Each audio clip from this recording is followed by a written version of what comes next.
Welcome to my channel. So ngayon gagawa tayo ng salad. Ito easy and simple recipe lang to. So ito yung mga ingredients natin. Meron tayo tomato, 2 pieces ito. Meron din tayong 2 pieces na cucumber. 2 pieces ng ating apple. Any types of apple pwede nyo gamitin. Then 1 piece ng carrots. Gagamit din ako dito guys ng lemon, salt, and ground black pepper. Isa na natin. Paghahaluin lang natin lahat ng mga ingredients. Paghahaluin lang natin sa isang mixing bowl. Yan. Masarap to. Then, mag-add na tayo ng salt. Salt.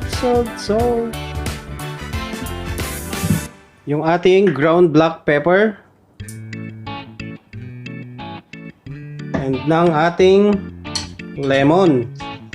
So, bali yung lemon, i-squeeze lang natin.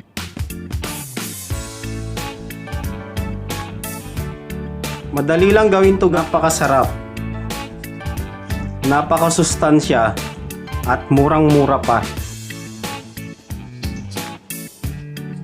Kung gusto nyong kumain paminsan-minsan ng mga healthy foods, isa to napaka-healthy salad. Yum. Paborito namin to guys kasi napakasarap talaga. Yan.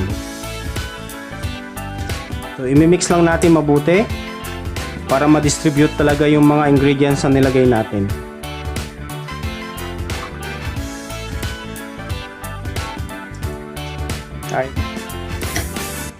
Ayan. Yum.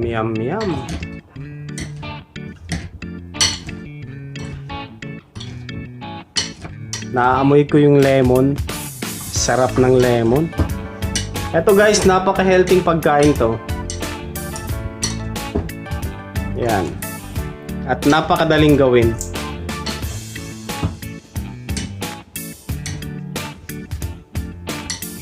So ayun guys, tapos na. Ito lang, ganun lang. Then meron na kayong healthy salad.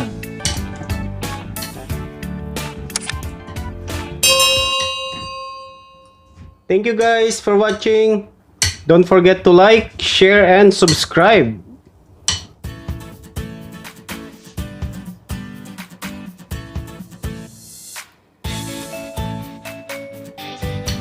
Sa mga health conscious dyan, eto para sa inyo to.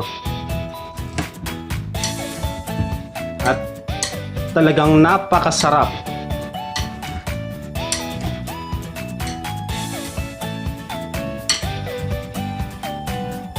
Enjoy!